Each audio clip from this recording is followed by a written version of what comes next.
Hi everyone, and welcome back to the Hashira Half Hour. Today we are going to be discussing the season finale of the Swordsmith Village arc of Demon Slayer, and I don't think that everyone in the room is well. And by everyone, we mean Hannah. So to give her a moment to recover, I do have a poem I'll be sharing for Father's Day with us. So, here goes. I see Rengoku in the streets, and I'll be calling him Daddy. He knows he wants someone good, so he hits up a good baddie. He texts me real late. I'll still send him the Addy. Broke-ass bitch, need to get the mirror. She looks quite ratty. End scene. Thank you. I don't even know what to say. Hi guys, it's Hannah. I literally am tearing up right now. Like legitimately, I'm not okay. I am currently melting into a puddle of my own tears. That's what we're going with. Very good. I did not know that we were coming up with poems today, but I'm gonna do one right off the rip here. Roses are red, violets are blue. I like donuts because donuts are Rengoku. That's what I've got. I thought you were going to say, and fuck Hantengu. That could also work. I'm so glad we killed that bitch on Tengu. Spoilers. Oh my gosh. Well, here we are. The end of another arc, the end of another long journey for our heroes. And we are just going to dive right in because there is a lot of ground to cover, literally and metaphorically here. So we open this episode with Tanjiro giving chase to Hatengu again. And we see a really cool progression in his ability as he is, giving this chase. He is physically limited in what he's able to do in this moment because, as we recall from a previous episode, he has a seriously injured foot among probably several other relatively serious injuries. But our boy's gonna keep going if there's one thing he's gonna do. And in this moment, we see, the encouragement of the people around him. We've got Nezuko helping to give chase. We've got Genya as well helping to give chase. And somebody who's not even there calls out to Tanjiro through memory. And I think this is probably Bryan's turn to shine. Hello, I'm back. And my boy makes a re-entrance. Oh my god. And he's like, Gramps always said it's not true total concentration unless it's every vein in your body, as he's eating like some kebab, which honestly live for. But then seeing the visual representation of this motion, last season we saw Tanjiro blend water into the Hinokami Kagura. And now he's using some other form of, maybe. He goes in and he adds Thunderclap and Flash to his own kind of, repertoire. And he goes after Hantengu. And oh my god, the animation was so good for this. Ah! And of course, even the second time he does it, they add a little bit of electricity to the Hinokami Kagura. The way they blended it, it was so good. Oh my god, I can't rave enough about it. He even took the Thunderclap and Flash stance, with the one leg out and one behind. I was like, oh my god. I just have to say, because Bryan gets his moment to shine in this moment, I really liked the composition of that opening scene that they put in this episode before the title cards, which of course it's the season finale. We don't usually get the LP, which we did not. The way they had Tanjiro just kind of, even remembering what he's seen in the past with these demons and being like, why do they always run? Why are they so self-serving? That was all anime original. And I thought that was just so well done in a very emotionally intense way to open up the episode. So you could kind of tell that this episode was going to be different. Even anime onlys that didn't know what was going to go down in this episode were probably like, whoa, what's going on here? This is an interesting way of opening it up. So I have to shout them out for that composition. And then of course I've been waiting for that moment too. First of all, I love Zenitsu. I'm not as big of a Zenitsu stan as Bryan here, but I do love the Kamaboko squad as a whole. They're my favorite squad within the show. And so anytime we get a little moment here and there with them while Inosuke and Zenitsu are doing their own thing, it just makes me very excited. And then you add to it just to see Tanjiro just shoot forward like the Flash enough to make Genya and Nezuko go, what? Like, their eyes are wide. They're completely confused as to how he was able to pull that off. Was just really impressive and goes along with the theme that when Tanjiro is pushed to the brink and you think he can't go any further, he always becomes stronger, and he gets in touch with that side of him that's even stronger than before. Absolutely. And what a nice nod back to some characters we haven't seen in a while, too. It's really nice to get a little flash of Zenitsu. And I was just saying, I hope that the next thing we get to see Tanjiro do is dislocate all of his limbs and do some beast breathing down a little tunnel somewhere. Maybe not this episode. Maybe he needs to move his organs. Listen, my boy's organs have been moved enough these last several seasons. Every time he gets rocked. He gets wrecked. Yeah. He does. He gets himself rocked, but it's not going to stop him from giving chase. And again, this combination of his fire-based breathing style and the thunderclap and flash is so cool. And just another call out to a huge theme in this show overall is that, like, you can't take things on like this alone. You need the power of your friendship, and like everybody is rooting for you to win. And so it's really cool to see him embody and be inspired by the people that surround him, even if they're not there right now. So he charges after Hontengu using Thunderclap and Flash, and he is able to land a hit as well. This sword is firmly lodged in his neck, but Hontengu does not react well to this interaction. He shows us a similar ability to Nezuko, where he's able to quickly become a lot larger than what he was, this tiny little shrinky-dink thing, and he's pretty horrifying. He's giving, like, front yard, spirit Halloween, statue energy, like, looming over Tanjiro, and then he starts to crush his head. And for a minute, things are not looking so good. Yeah, I mean, and this is, of course, is after Genya threw 2 trees at him, which we saw at the end of last episode, and we see in this one that he was just, like, chucking them at them, and it wasn't working, and Nezuko's kicking at him. But really impressive moment.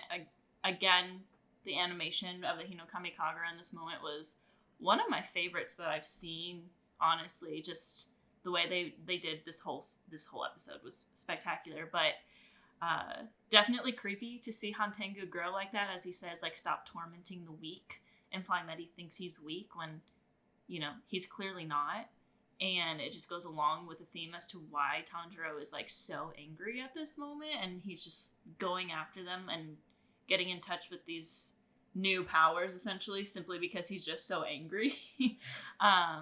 And also terrifying to see that hand grab him and have it be, like, again, like, crushing him. Like, you're hearing, like, bones cracking and his eyes are, like, rolling backwards. It's like, this is all things that don't happen in the manga, so when you see it in the anime, you're like, So definitely feels a little bit, like, not great, but Genya is trying his best. Tanjiro and Genya are really working together well at this point. They've grown a lot just in the space of this battle, and he's doing everything he can to rescue Tanjiro in this moment, which is awesome to see.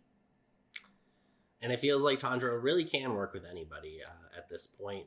He's able to, you know, even overcome the cold shoulder of Genya. And so the hard part about this for me was just watching kind of that happen, like, because it was such, you know, a powerful moment for him to be able to catch up to Hontengu so quickly, and then also flip the tables so quickly as well to be stopped dead in his tracks. So this was very hard for me to watch, because I was like, God damn, like, they really are playing on our strings right now. Mm-hmm. And nonetheless, right, Nezuko is also still in route to try and help out. And so she throws some blood on Hontengu, gets that fire rolling, which helps a little bit for sure. But he's like, ah! And Genya's also like, ah! I'm like aerial damage, so I gotta get out of here too. And he's like, Tanjiro, do something about this. And so he, like, trying to rip Hontengu's hands off of him. It was a big scene, but, like, thankfully Genya was able to get in there a little bit and get some prying going, but whoo, rough times.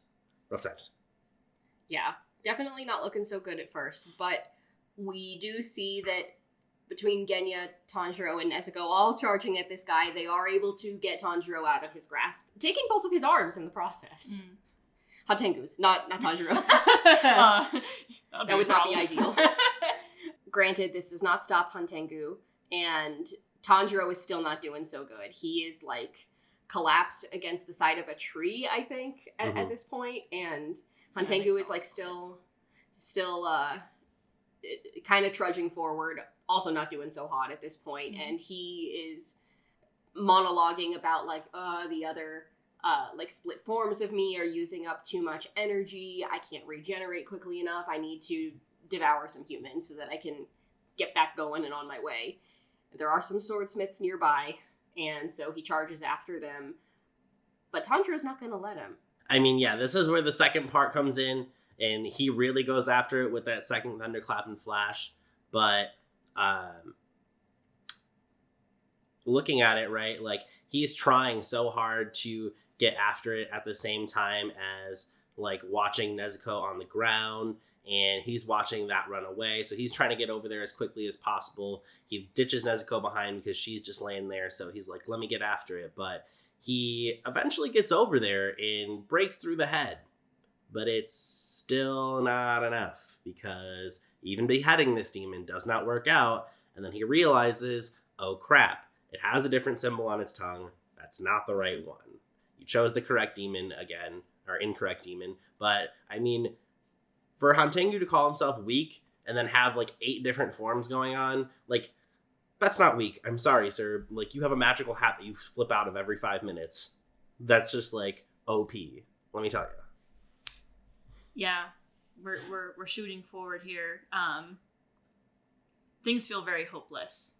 You know, even just going back to they broke Tanjiro free from that grasp finally. But then, literally, like, he's still hanging on to his sword to try and behead him, which is kind of stuck. And because of that, Hantengu, like, falls off a cliff. And then Tanjiro and Nezuko go down with him. And, like, Nezuko's unconscious now. Tanjiro's stuck in a tree that was, like, on the ledge, like you said, like, kind of leaning against a tree. And my boy, I knew this moment was going to be the first moment where I was gonna be like, holy frick, which it wasn't, because there were moments that happened before it that got me that I wasn't expecting. But Tanjiro says, like, you're not getting away. Like, you can run to the depths of hell and I will still behead you. And of course, he also just had his, like, vocal cords crushed from, like, having his face crushed. So it's like, literally, he's, like, growling it because he doesn't really have much of a voice. He's doing everything he can to get, like, those words out so that Hantengu can hear. And it just feels like this is the end. Like, he's gonna run away. The sun is starting to come up, which is not good for Nezuko. It might be good for Hantengu, like, bye. But, you know, but he's still running, and he did find the swordsmiths. And the problem is, his sword that he's been using this entire fight is now stuck in Hantengu as he's running away. So we suddenly hear another voice that's coming along, and it's Muichiro. And he has somehow pried that sword out of Hagnezuka's death grip. Somehow, I want to see that happen. Like, can we get like an OVA on how Muichiro got that sword out of his grip? A little behind the scenes. And he's thrown the sword at him to, you know, go and behead him. And that's when the second mix of, you know, Kamikagura and Thunderclap and Flash happen. And I just have to say, in this one, we see a mix of the fire and the lightning in the animation. We didn't really see it the first time he used it. So that rocked my world, man. I was like, this show, I'm so happy I'm a fan of Demon Slayer. It's so nice to get to see all of these characters begin to really, like, work in tandem. And yes, how impressive that Muichiro was the one that was able to pry it from the grasp of Hagnezuka, who is there, by the way, and is not thrilled about this prospect. No. He's like, I only honed it to, like, its first form or something. It's like, how many forms are there? I think that is left unanswered. But Muichiro is able to throw it to Tanjiro, and this is really cool because this is the sword from 1,000 years ago again. And it's looking a lot better than it did the last time that we saw it. Obviously, Hagnezuka was putting some tireless work into it, as we, you know, saw previously. You know, but beyond tossing this sword, Muichiro's kind of tapped, and we see him collapse. That's, like, the end of what he's able to pitch in and do. But not before, while he's tossing it, he's, like, take the sword. Tanjiro, you need to be the one that goes and does this because everybody's hopes are with you and are with this sword. And then we see the silhouettes of like all the Hashira past and present. And, amongst others possibly. I'm not sure every single silhouette in the shot. It pans for quite a bit, but it's like humanity. Like humanity is rooting for you, and that's upper 4, and you need to go take it out, and you're the only one that can do it, which is such a cool moment, seeing even more Hashira begin to rely on Tanjiro. This is what I love about the show right here. Muichiro has been through quite a lot this arc, and just even 5 episodes ago, he was like, everyone here is weak. I'm the only one who can, take down an upper moon. And then he clapped Upper Moon 5 like nobody's business, didn't even break a sweat. But he is able in this moment to recognize that he can't do it, to recognize that Genya can't do it, that, Nezuko, obviously can't because she's a demon, so she can't inflict a killing blow to another demon. And the way they showed, and it was that shot from the Oki, from the opening credits, where we start with this mysterious swordsman that we keep seeing in Tanjiro's dreams, and we just pan out more and more. We see all the Hashira. We even see Urokodaki. We see Gramps. Chigoro! We see everyone together, and Muichiro is like, we're all behind you. Like, you, Tanjiro, you do it. And he's just doing everything he can to help Tanjiro in the only way that he can, and that's to get him a new sword, because the sword that he had is stuck now. And not to be cheesy and say the show is about the power of love and friendship, the show really isn't just about the chosen one being the one to take down people, right? Because Tanjiro is the chosen one of kinds. He's one of the chosen ones. The show is about teamwork. The show is about building a team to go against one foe, and we're seeing it build more and more. And kind of going from that, right, like even Muichiro was one of the chosen ones, but like he had help from Kotetsu to like get through that fight as well, and gave him like that extra, like quite literal breath of fresh air that he needed to break out the bubble and finish off Gyoko. So that was pretty cool. And maybe Tanjiro in this instance is humanity's strongest soldier for the Demon Slayer verse. IYK. But literally, I mean, it's really cool to see like how in this moment he means everything to what they've fought for so far. And so all of the hopes rest on him. Maybe it is cheesy, but I'll say it. It's the power of friendship, man. Like, gotta have friends to help you out. And so going forward, seeing him still chug on as he is really reaching the full limits of what he thought he could do even further back. So he's going for it.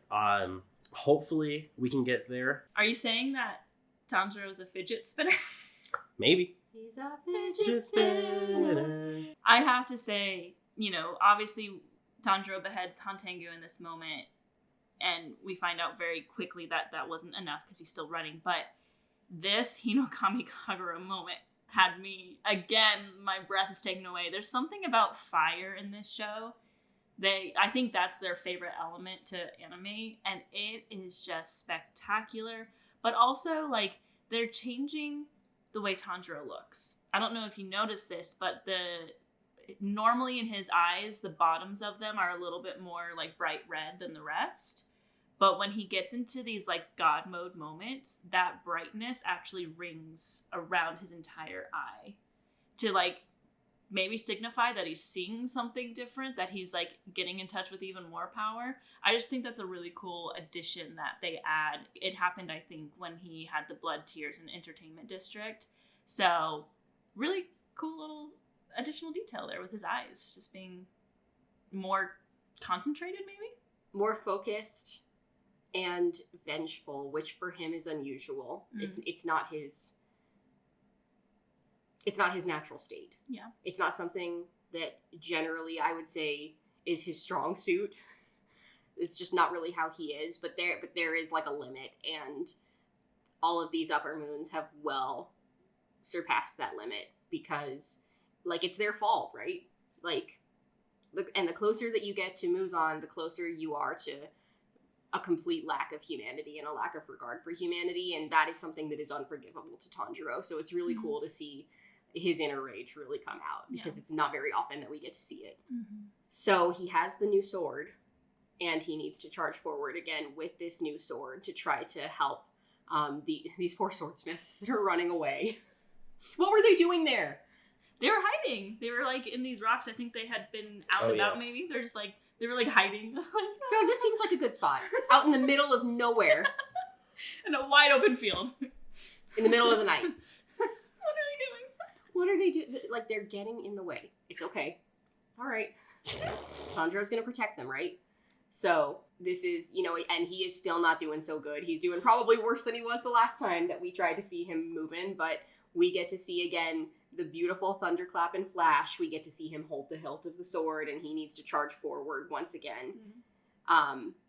You know, and he's leaving everybody else behind at this point, because Muishiro's knocked out and up on the top of a cliff. Nezuko's knocked out over in, like, a little spot in the meadow. Genya's, like, hanging on for dear life to the cliff. So he is charging, he's taking this on alone, and things just really start to escalate a bit. Escalate? Escalators. That's a choice of word there, Emily. Escalate is one way to put it. I don't know what to say. So, Tanjiro has beheaded this demon. He thinks he's won. He believes that it's done, that he did it. He runs to Nezuko. The sun is starting to come up.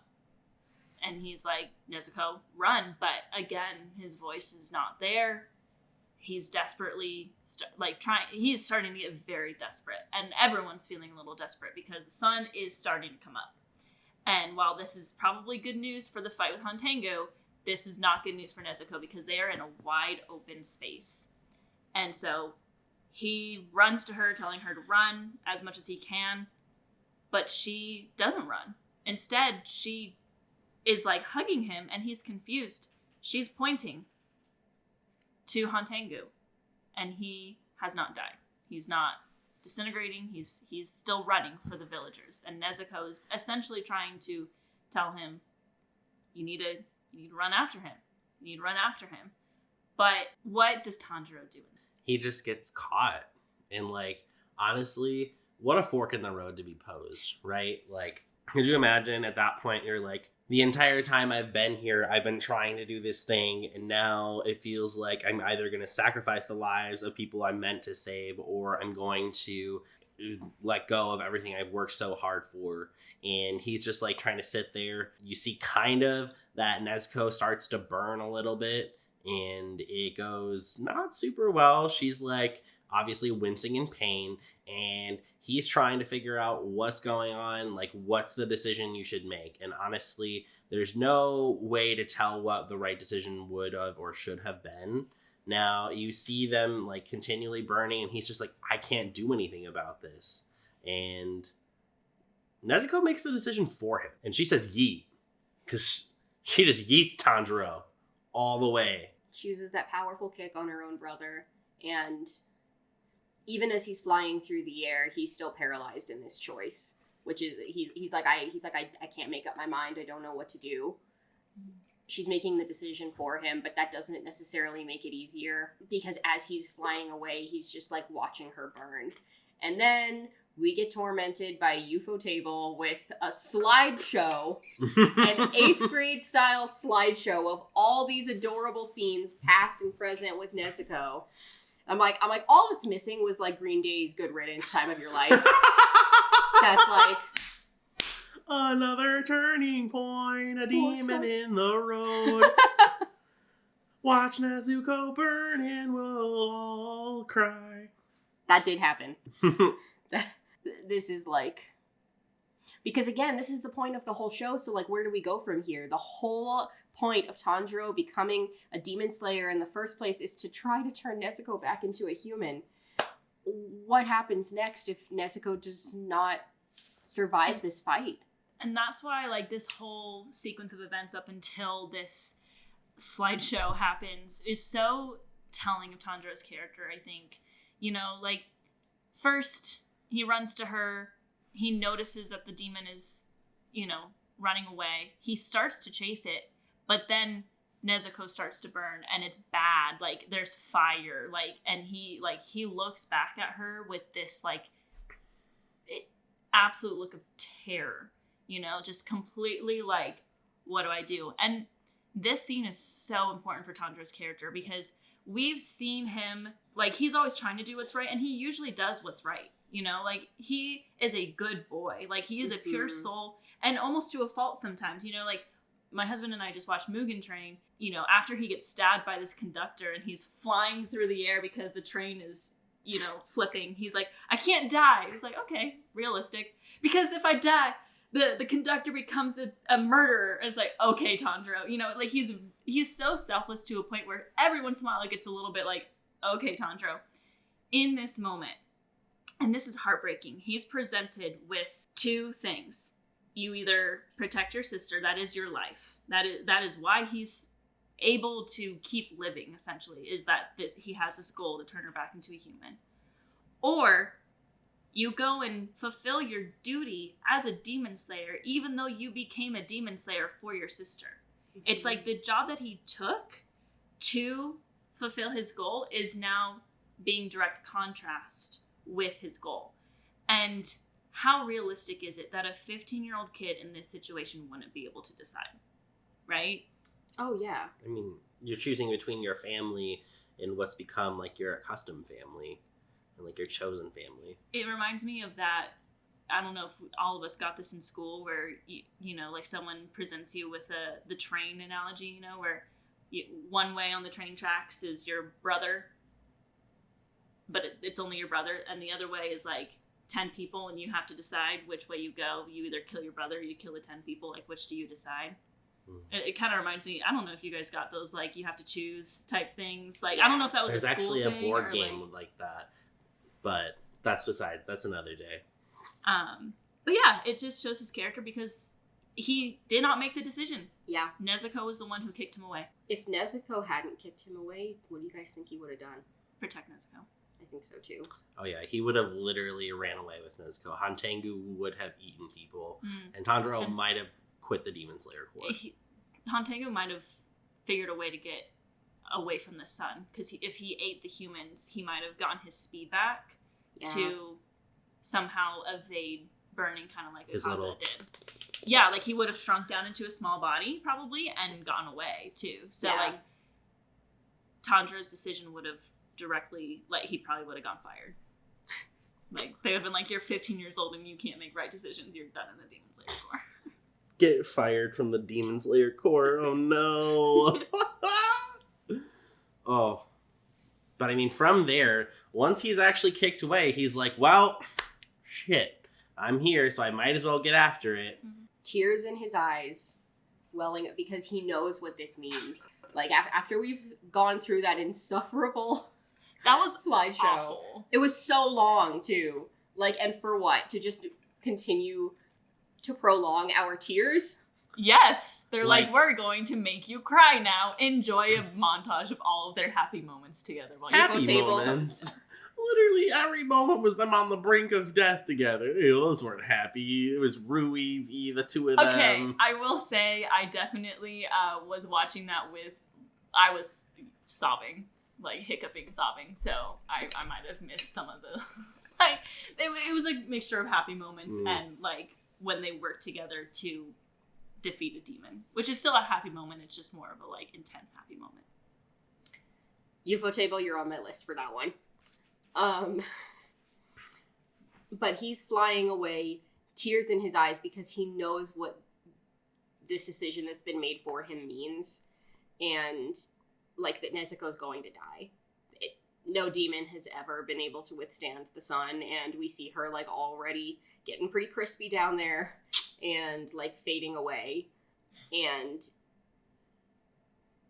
as...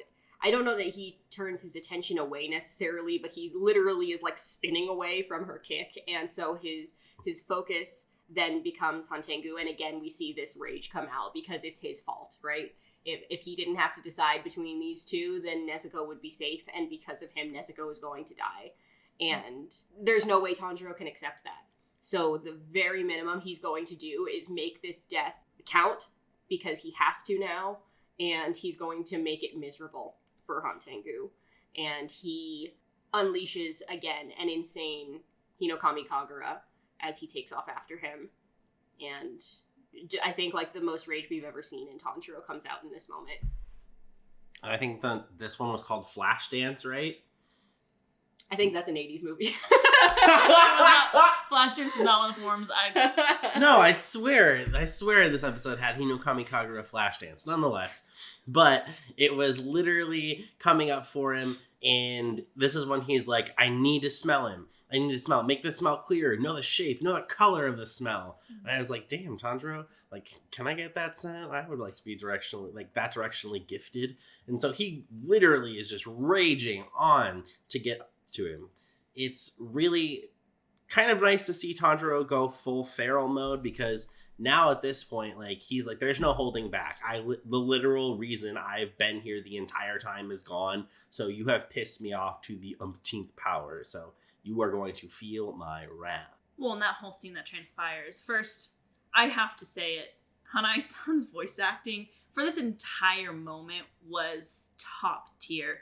There were so many emotions, like, and differently portrayed throughout, like, these, like, 10 minutes of what transpires, and every single time, Hanai-san just knocked it out of the park, as expected. But this moment, when he lands and he says, like, smell him out, he can't have gone that far. I've been wondering how he was going to do that. And as I kind of expected, he was extremely, like, dead calm. With his voice. There's, like, this dead look in his eyes. Like, that, he just essentially watched Nezuko die, right? Like, she closes her eyes. It's almost like she kind of waves and makes a fist. And it looks like that was essentially her death, right? And Tanjiro just witnessed this. What does he do in that moment, right? And it's a rage that overtakes him so beyond what we've ever seen that he's speaking, like, eerily quiet to himself. It's like he's lost his will to live, almost.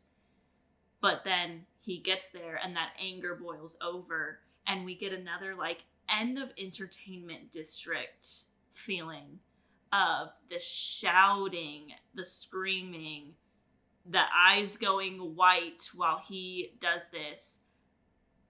But we also see him essentially see inside the big demon. It's like he's using his smell to be able to see inside a person. Yeah, being able to find the little Hantengu that was in the heart was really cool. And he also made mincemeat to find it, right? Like, he, like, chopped through that shell, like, literally went straight in half, and he was like, there you are, you little shit. And as soon as he found him, he was like, you're mine. Mm-hmm. And it was so cool to see, because watching that happen was just really finally a culmination of Tanjiro. And it's nice to see that, like, while Tanjiro, like, was affected by the rest of the Kamaboko squad, it's nice to see the reverse as well, because, like, kind of channeling back to Zenitsu affected him in this moment. And so it's finally starting to show that, like, these demon slayers and Tanjiro himself isn't the only one who can create change in others, but his heart is open enough to accept change from others. Yeah, this is one of the, I think, the most brutal killings that Tanjiro has carried out for a number of reasons, and absolutely agree that we need to shout out, like, the voice actors. Something interesting happens here as we do see Hantengu finally get, like, sliced for real. We do get a backstory.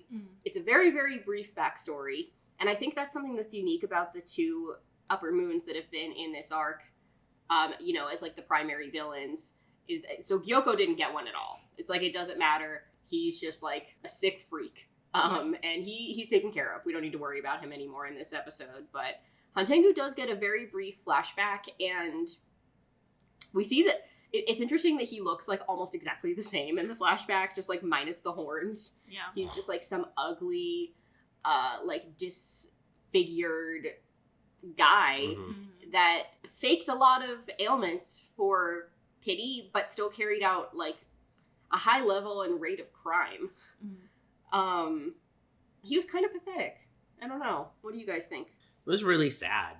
Because, like, he's like, oh, I'm blind. And he's like, no, you're not. Yeah.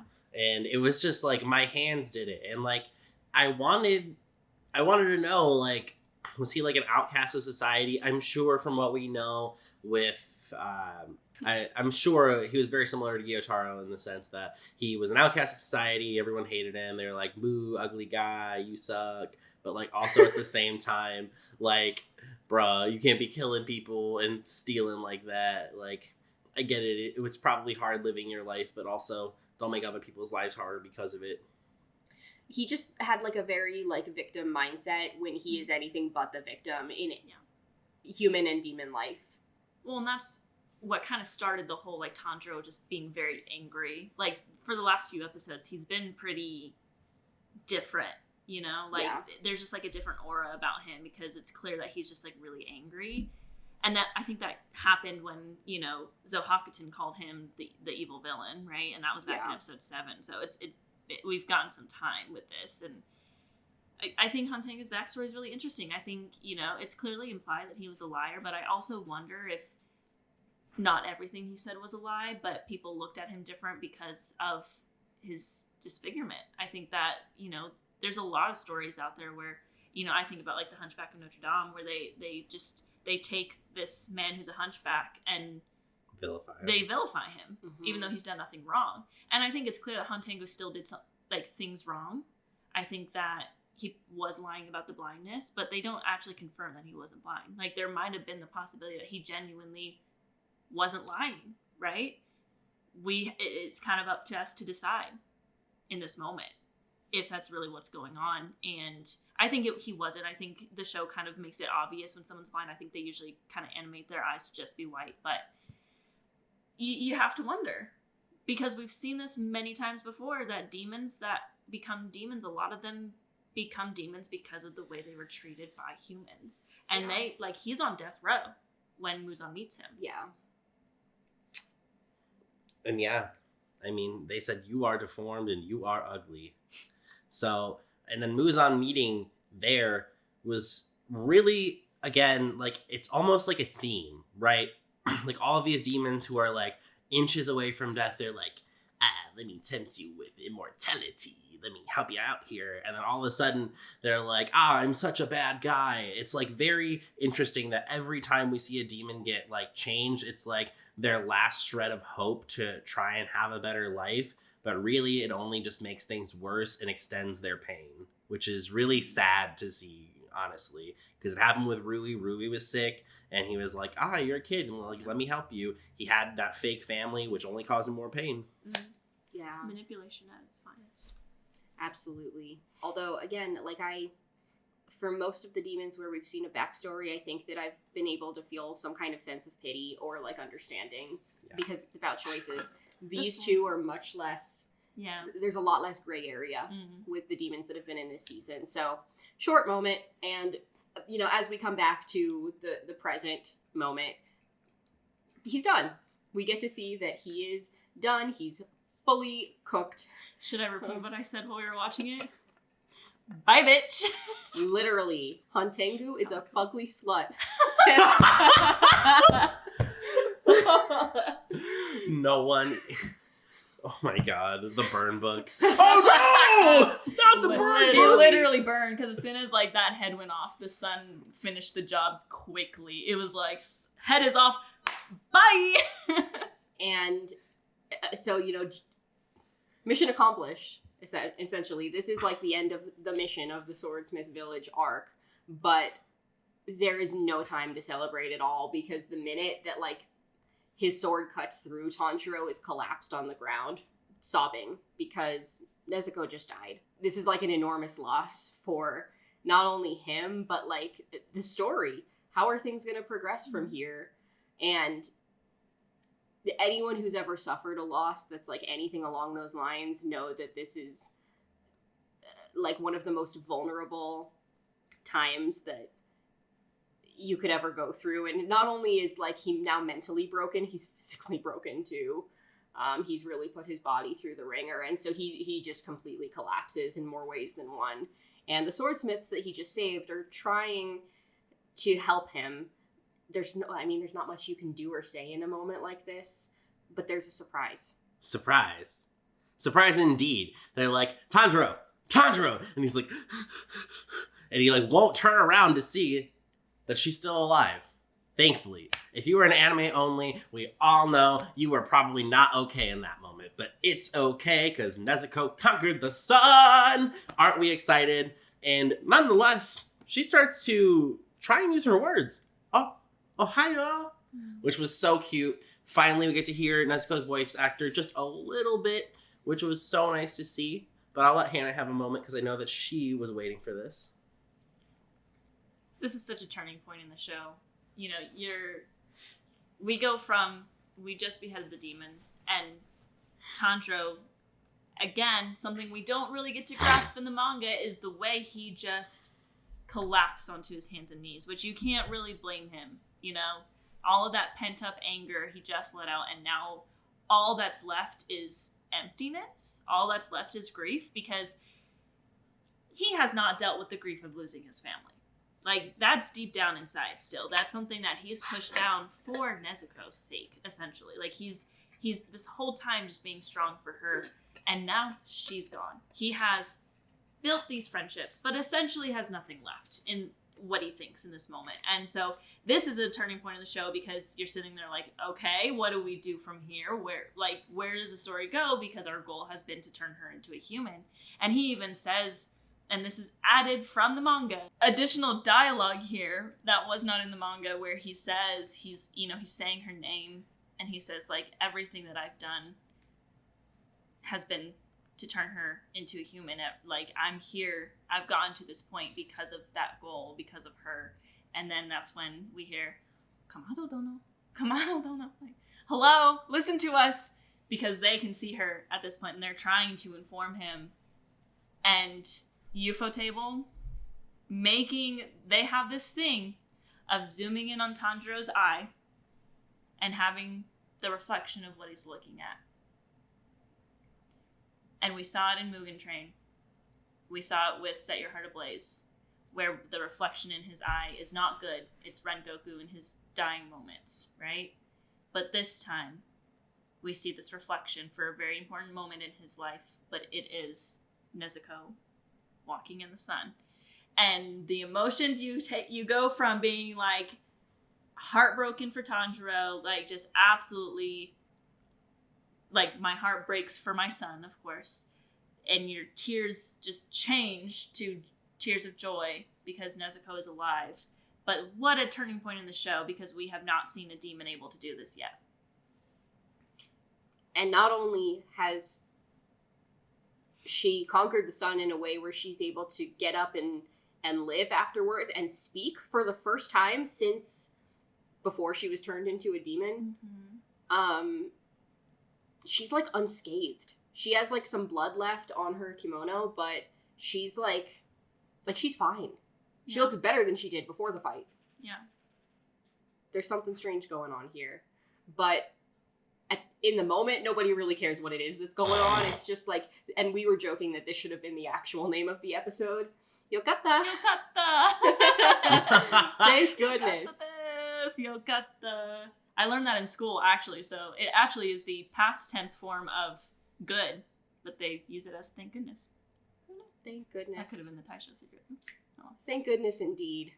This was like an extremely emotional episode overall. Mm-hmm. You know, just seeing this interaction between Tanjiro and Nezuko, but him going through all those feelings of grief right before, again, like, it is not a pleasant time.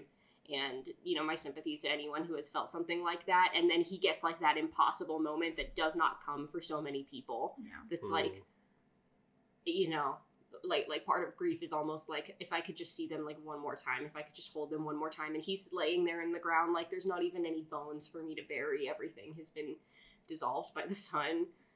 And then it's like, there she is. And he's getting that moment that so many people do not get. And I do not think that is lost on him. I think that, you know, like Emily said, there's not many of us get to experience this when we believe we've lost a loved one. We've lost a loved one, you know, and there's no going back from that. And, you know, even just my own personal experiences with, I've lost loved ones as a surprise, you know, it's not something that you were expecting. And the grief that I felt, like, I can't even imagine. Like, obviously Tanjiro's a fictional character. This is not actually happening, but like someone who's gone through what he's gone through and then loses what he has left, like that, there's no coming back from that, you know? To the point of when he sees her, the way he approaches her is just like, it's making me emotional just thinking about it, because he's at a loss. Like, he doesn't know what to say. He can't really say much still because his vocal cords, but like the swordsmiths have to kind of help him walk over, which is partially because he's bruised and battered from the fight, you know, but also because it's like there's this disbelief in his eyes, like what? And he's just like saying her name. He's just like, Nezuko, like, and I think the part that surprisingly brought the most emotions out of me, which I was already like sobbing, as you both experienced firsthand, was him just hugging her, you know. And it's not like the normal just like, oh, hi Nezuko. It's like literally he just practically collapsed into her arms after like they were holding on to him. He can't even like move correctly, and he just starts to sob. And what else are you going to do in that moment, right? Not gonna lie, I kind of spaced out in the sense of like imagining myself in the moments of the character of like lost everything. Like, wow. Just like thinking about like, what if I lost like my husband or things like that? Like, it's just terrifying to think. And then to think like he's trying to figure out like, what do I do to move forward from here? I would be an absolute wreck if anything like that happened to me. And so I applaud Tanjiro to the utmost degree, because he at least has some sense of shoulder or some sense of like direction from here. Like, yes, he doesn't have anything to bury, but like he knows that his life will go on and that he'll still do something with it, I feel, from his demeanor at this point. And, you know, for a 15-year-old to at least have that much constitution of their own mind and to be that resolute in their own decision-making is, I would say, very to give applause to. I don't know which form of the word I was supposed to use there, but we're continuing on anyways. I mean, seeing kind of what he does from there and finally accepting Nezuko into his arms in Yokata, right? So good to see. So I'm really glad that Tanjiro gets that moment. And, you know, we even flash back a little bit after we finally settle things down with Nezuko and such. And we flash back to Mitsuri getting caught in the jaws of the dragon. Yeah, I know we need to move on from Tanjiro and Nezuko, and I've been doing a lot of talking. I just have to say, like, the way that they decided to animate that whole thing from the moment the episode started, you know, I said that, like, the way it started felt very different till the moment where we move in, you know, and we see what we got to know what's going on with Mitsuri at this point. We've been spending a lot of time on Tanjiro and Nezuko. I just have to say, like, UFO Table and everyone involved, the writers, the storyboard artists, the voice actors, the new song called Kamado Nezuko no Uta. She has her own song now as well. I have to say, when I came into this episode, when I got here to watch it, I was nervous because I felt like I was maybe setting my expectations too high on what they were going to do with this moment. And it still blew my expectations out of the water with the way that they just like added to it and made all of the emotions come. This only was like 5 pages in the manga, this whole entire sequence. And this was probably more than half of this episode. So UFO Table, storyboard artists, animators, voice actors, musicians, everyone involved. Arigatou gozaimasu. Thank you for giving us this scene that had us in a roller coaster of emotions, even as manga readers, knowing what was going to happen. We came into this knowing that this was going to happen, and still I think all of us were, I know I was sobbing because it's me, but I think you two definitely felt some emotions as well, so thank you. Nah, it was mid. I'm just kidding. Demon Slayer, more like D-Mid Slayer. LOL. No, that was absolutely fantastic. Like, literally, there was so much there to enjoy as a fan of the show. Like, they they said like, oh, you want to eat? Let me give you the whole buffet, sweetie. Like, they really let us have it, and in multiple ways. Like, they let us have like good moments, but they also let us have it and like, oh my god, how dare you make me feel that? Yeah. 100%. And we still have more to cover, but I would already argue that this is one of the best episodes of Demon Slayer that has come out. I'm gonna say it. It's my favorite. You heard it here live, folks. Hannah made that decision right here, right now. It's my favorite episode of Demon Slayer so far. And there's still more to come. So back to Mitsuri now for a moment. For a very brief moment, she's so funny. We needed a moment of like comic relief. Yeah. And these are going to become fewer and further between. Yep. This already was a very heavy episode, but this is like she's fighting, you know, one of the what's his name? Zohakuten. And he still has the snakes going. Like, he's still like kicking over and so is she. And one of them is like closing in on her. She's like, oh my gosh, I can't do it. This is the end. So long, everybody. So I'm gonna die. And it's and then this is like as the main body of Hatengu is dissolving, so Zohakuten is now dissolving too. And she's like, I'm saved. Me. I love her so much. She's so funny and cute. And, you know, this, of course, gives her a chance to kind of, like, get over to where everyone else is. And, like, the group is starting to get together now. Tanjiro and Nezuko are obviously, like, just having their moment. And the little swordsmiths are crying in the background, too, which is, like, so sweet. But I think that's what got me. I was like, I'm good. I'm not good. Aww. It was so sweet. Genya's coming for them. Smiling. He smiles. Happy for them. Our angry boy finally smiled. Muichiro, like, everybody's coming down. Mitsuri makes her way down, and she grabs not everybody. She grabs our two boys, Muichiro and Genya, in an embrace. Genya's very, very embarrassed. Red! By our pretty girl grabbing him, and Muichiro's indifferent. He's like, I'm 12. I am a child. And she's just, and you know, and again, the theme of this episode is Yokata, because everybody keeps saying it, but it takes her a minute to register, like, Nezuko, here, son. What? And again, like, some awesome comic relief, but we know that they have such a sweet sisterly relationship from the beginning of this. And so then it becomes the embrace of Mitsuri and Tanjiro and Nezuko, which is just so sweet. It was so good to see Mitsuri come back and be like, oh my god. And also the way that she, like, comprehended everything and watching everything process in her brain. She was like, wah! It was so good. It was so cute just to see her be like, she can, like, stand in the sun now and maybe even talk too.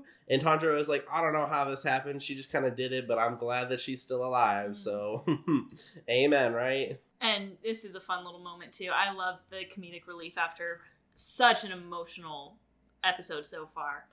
And I love how just excited she is. Like, the way she runs over, Genya's face turning red, everyone being happy. And then hugging Azuka.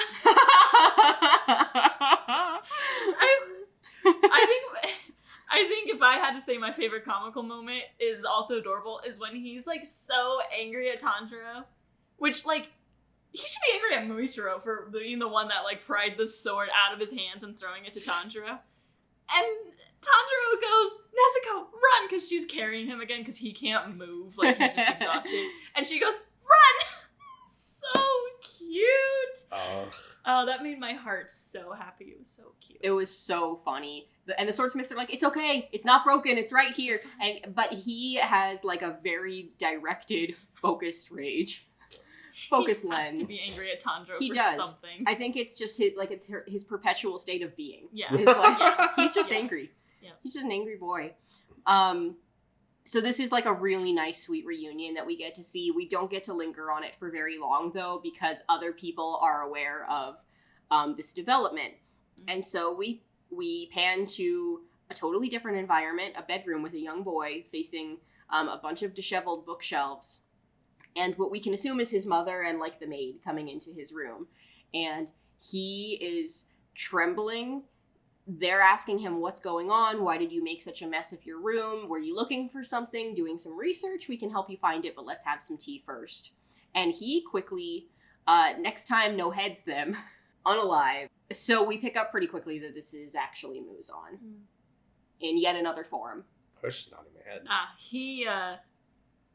He's gone another level because he's able to see that Nezuko has conquered the sun. So everything that he's done in the past, he's like, well, I've got my goal now. And he doesn't need to be incognito anymore. And of course it's Muzan, so bye to random characters. What a gruesome way to die when you're just trying to be like your adoptive parents to a kid. But I have to say, I do not need to be simping for Muzan in the way that I am at this point, because the way he transformed, and there was an angle at one point where like he was shirtless, but you can only see a little bit, and his face took my breath away. I'm not okay with that. I do not need to be simping for Muzan. He took their breath away too. Oh no! Bro, the worst part about that sequence was when she was like, ma'am, what happened to your head? And I was like, what do you mean? It's not on her body. I mean, but how do you even... Like, how do you respond to that? Like, what do you do in that situation? Yeah, she got hereditary. It was not good. Anyway, so as Hannah said, Muzan now is keenly aware. And what's interesting about this reaction to me is that he is so hyper fixated on Nezuko and like he has his answer now. He doesn't even care about the 2 upper moons that are dead. Yeah. Whereas like he was pissed when it was Daki and Gyutaro. He said good job to them. He was like not happy. Mm-hmm. So yeah, it's like his attention is completely diverted, and we finally get a little bit of Muzan backstory here. Mm-hmm. And what's interesting here too is that his story is not super dissimilar from a lot of the other demon stories that we've seen so far. It just happens to be the first. Mm-hmm. It happens to be the first. We see that he was like a noble or like a well-off person of interest, like in someone his time, standard, a long time ago, centuries ago. At this point, I think he said 1,000 years ago. The fashion was really cool to see too. Yeah. It kind of. I was gonna make fun of his hat, and then I was like, maybe I'm not gonna do that, and I'm glad I didn't because everyone was wearing the hat. I was gonna call him sorcerer. We're getting a Japanese history lesson in this episode. We are definitely going to, but regardless, he's ill. As a human, he has like a weak constitution, but as somebody with wealth, he has access to a doctor. Yeah. And we see this doctor like trying to make him some kind of like herbal remedy or like a medicine that's going to help cure his ailments, which are kind of left vague as well. Mm-hmm. We don't know exactly what's afflicting him, but it's enough to leave him bedridden and like weak. And this doctor is not working fast enough for him. So some things never change. Yeah, honestly, seeing everything that Muzan went through, like, it's supposed to compel you. It's supposed to be like, oh man, let me feel bad for you. I did not feel bad for him at all. Like, the doctor was trying, and he's like, this inept doctor. And I was like, I mean, he's making medicine for you every day. And, you know, literally, you're still alive because he's been working so hard. And he's like, I don't think you're going fast enough. Let me kill you. And then he's like, a couple days later, I realized that the only thing that was actually helping me was the doctor's medicine. And I started to feel better. And I killed the man who was helping me. Classic male rage. I actually think this backstory is supposed to make it so that we're clearly not feeling bad for him. Because I think that they're very clearly setting things up where Muzan is the demon. He is truly the one who just, like, yes, he was sick, too bad, but he was a bad person. Because, like, he was sick, but the reasons he wanted the medicine was not just so that he could live a normal life. He was like, I want to be in control. I want to, like, I think he literally said, like, I want to destroy the world. Like, I think those words came out of his mouth, and I'm thinking of a reference to another show that I can't say because I know someone's going to be watching this, and I can't spoil a certain show. If you know, you know. But yeah, we're not supposed to feel bad for him. This is supposed to show that he's been a demon since the start, and that he is the one that we need to kill, because as long as he is alive, these other demons that seem to be evil, that maybe aren't that evil, are going to continue to be manipulated by him. Yeah. Yeah. And he goes on to state, like, the only reason I even made other demons in the first place was because I was looking for this answer that Nezuko has now provided. So, like, we see him in the past. He knows that he's unable to conquer the sun. He's like, I just knew that I wouldn't be able to survive, and, like, how shameful for me to not be able to go, like, wreak havoc on the entire world in broad daylight. And so he's been looking for the blue spider lily that was part of this medicine ever since. And he's like, the only person who really knew was this doctor. So, like, is it truly a flower that can be harvested? Is it something else entirely? He's like, I think if I had continued that regiment of medicine, I probably would have been able to conquer the sun. But, you know, I have consequences for my actions. And now I have to start from the ground up. I've searched all of Japan. I have not found an answer. So I've begun procreating additional demons to eventually find one that will work, and here we have it. Here we have the one that will work, and I am going to consume her. So that's not good. Not a good time. I mean, yeah, now this really sets the stage for what comes next. Of course, right? Every anime, as the season ends, it clearly points to, you know, the next big plot point. Now, do we know where it's going entirely? Not really. But we know that Muzan is coming after Nezuko, and shit's about to go down. Let's get real here. Like, there is gonna be some big brawling because Nezuko is now a point of interest of Muzan specifically, and not only Tanjiro, because he is the representation of what we believe to be, you know, that swordsman that he kept seeing in the dream, and he wants to kill him just out of spite. But now his sister is something he needs to obtain in order to achieve his ultimate goal of being the person who can destroy humanity. Yeah, this is definitely I think it's clear it's the beginning of the end, because Muzan now has a goal. He's not searching for the blue spider lily anymore. He knows that if he kills Nezuko and absorbs her, that he will finally be immortal. But also we see Tamayo and Yushiro, and Tamayo is talking or writing a letter to Tanjiro and explaining that, first of all, the medicine is already almost done, because the guy that was turned into a demon in Asakusa, I think that's how they pronounce it, has been turned back into a human. So, two clear signs that what's next?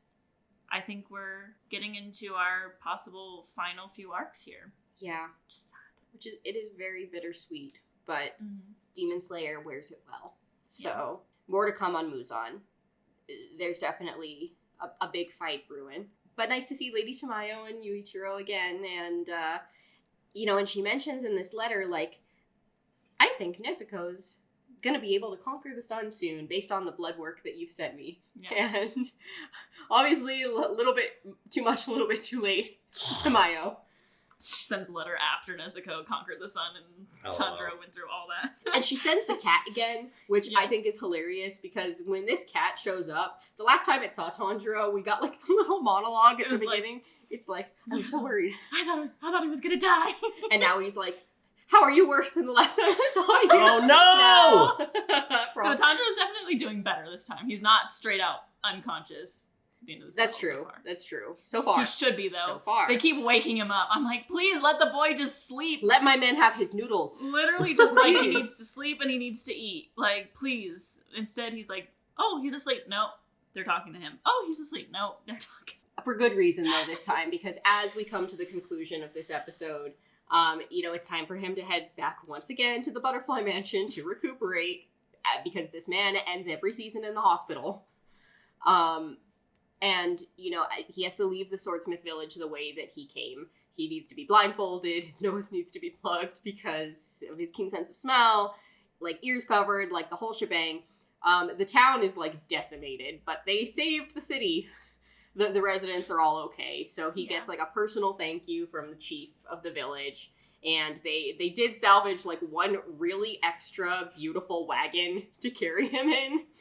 And he's on his way. But he doesn't make it very far out of the gate before the member of the Demon Slayer Corps assisting him actually stops the wagon. And he's like, what's going on? Is everything okay? And she's like, I think you need to see this. And takes off all of his coverings so that he can see the entire village cheering and rooting for him. Listen, this again was not in the manga, and this whole this whole moment in the Swordsmith village is not in the manga. Like, this wagon was not in the manga. Like, we don't know how we got out of the village, but now we do. Buy a wagon. Okay.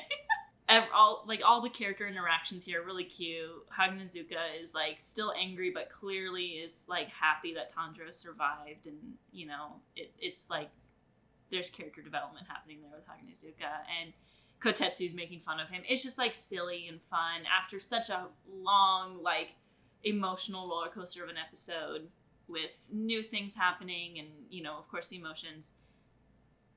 The way they did this brought a tear to my eye because of course I love Tanjiro, so when I see the whole village surprising him with like celebrating him, you know, that's what that boy needed after that day of just everything he went through. And of course I think he probably feels a little maybe not worthy of it because he was going to choose to protect Nezuko over the villagers, but at the end of the day he did protect the villagers, and they're so incredibly grateful for him that they're choosing to show it in this way. And what a way to close out the season. It was so precious and just exactly what he deserves. He deserves to be celebrated by everyone involved, and I loved it so much.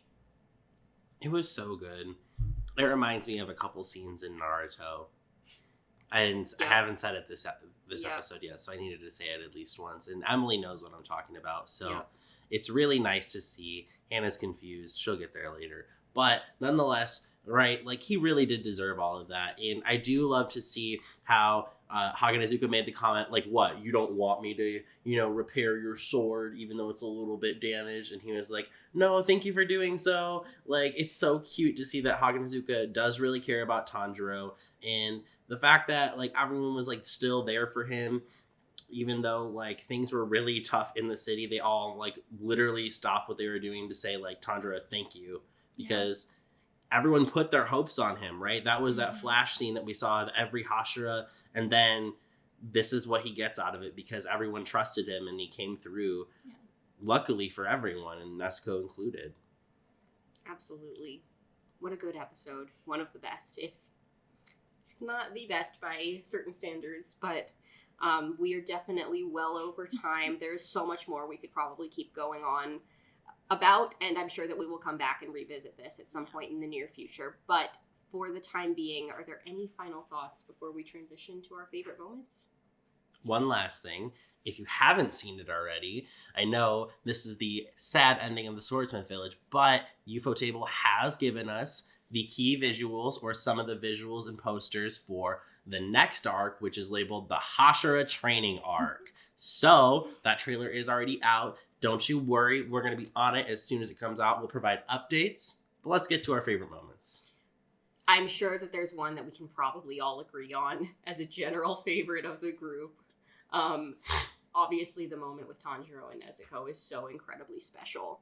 And we've shared a lot. So I actually want to assume that that's probably the baseline.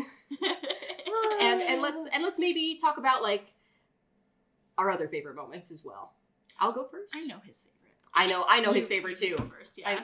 You know what, Bryan? You go first. You go first, Bryan. If you're listening, you also already know my favorite moment. If you've listened long enough, you know who it's going to be. It's going to be the moment with Zenitsu. Like I said, he was able to change Tanjiro a little bit. He gave him a little piece that he needed to succeed, and I think that's what's important, right? Like, Tanjiro was able to give him the confidence to start maybe doing some missions alone, and now he gave him the key on how to defeat Hang Tengu. The animation was gorgeous. Literally everything. Oh my God. That's all I'll say, because we need to cut. Yeah, honestly, I really hope that we get to see more of Zenitsu's Thunderclap and Flash breathing coming forward, because I know we are going to, but seeing Tanjiro use it to a certain extent, and like I said, going back to season 2 when he blended water in the Hinokami Kagura, and now he's blending thunder breathing in the Hinokami Kagura, it's just really amazing work on Tanjiro's part, so thanks, Tanjiro. Agreed. I'm going to say it. Is Tanjiro the Avatar? Stop it. Go next. I'm still thinking. It is hard to pick. There are so many moments that could make for a good favorite moment. I think I'm gonna have to come back to my boy one last time, because we're probably not gonna get to see him for a little while. But I just love Haganazuka. He's so funny in this, and like just such a breath of fresh air that we really need in an otherwise very heavy episode. In particular, though, I really liked the interaction between him and Katetsu at the end. Like, at the very, very end, he's outside the wagon. He's like, "Aw, Haganazuka, are you embarrassed?" And the next thing you know, he's, like, swinging him around, like, Matilda style. Oh, no! And it's like, big words for a little guy that's going to get swung around by a very, very big boy right now. And it's just, like, it's just so funny, and I just love them. I really like Katetsu, too, and, like, his development over these last 11 episodes has just been really nice to watch. So, other than the obvious, I think that was one of the moments that got, like, a good belly laugh out of me. Fun side characters getting development. It's a lot of fun. I mean, obviously, that whole sequence of Tanjiro and Nezuko, just that whole thing, amazing. The voice acting, amazing. Just blew my mind. But since I need to go something other than that, I'm gonna actually say the very opening sequence, because I didn't think about this or remember this until now, but when Tanjiro is kind of remembering everything that he's seen and questioning why demons are so self-serving and why they're so selfish and they're always running away, he is flashing back to multiple moments, including when he's kneeling in front of Rengoku. And it's just one more little, reminder of how much that moment really changed him as a character, as a person, and I think that it's just really powerful, and it's very creative the way to open the episode like that for such an intense episode that was to come. It really set the tone, and I think they did a beautiful job at it. And everything changed when Akaza attacked. More on him later. Yes, but just a truly incredible episode overall. I'm excited to rewatch this one. Yeah, me too. Many, many times, because it's definitely one of the strongest. On that note, it's about time to wrap it up, but not before Hannah has one more Taisho era Japanese secret for us. And now it's time for a Taisho era secret. I still haven't figured out how to say it. If you listen to them say it in Japanese, it is a mouthful. Holy frick. I don't know how they can say it so fast. But anyway, so as many of you might know, I have been learning Japanese. I did a formal class this semester, and now I'm trying to learn it on my own. But yokata is actually something that I directly learned during the class. And it does not directly translate into thank goodness like we get it in the subtitles. The word for good is e, and when e is conjugated to be past tense, for some reason they changed it to yo. Don't ask me why Japanese does this, they just do that a lot. And kata is actually past tense for any type of adjective. So what it directly translates to is that was good. But I think just regular people in Japan, and I might be totally wrong, this is me speculating, but since my education is very formal and very, like, I use all the polite forms with des and mas, I think that that's just something that the locals have just turned into kind of what they say when we would usually say, oh, thank goodness, or thank God, or oh my gosh, I'm so happy. They say yokata. So that's what it directly translates to, and we heard it about 5 million times in this episode. And on that note, we have come to the conclusion of the Swordsmith Village arc. So please let us know what you'd like to see. We have a couple things in mind. Demon Slayer's not completely going away just yet. We have some more content we can share with you, but again, we're interested in branching out, so please drop us a comment. Let us know what you might be interested in seeing from us in the interim as we wait for the now confirmed Hashira training arc, and just let us know how we can help you follow along with some similar stories that inspire you the way that Demon Slayer might. We are obviously available on Spotify if you were listening to us, Apple Music, most podcast outlets. We are on YouTube, we're on Twitter, Instagram, at Hashira Half Hour. So please give us a follow, drop a like, drop a comment. We're interested in hearing from you, and we will see you again very, very soon. Thank you so much for coming along with us on this journey. Until next time, umai. Umai. Umai!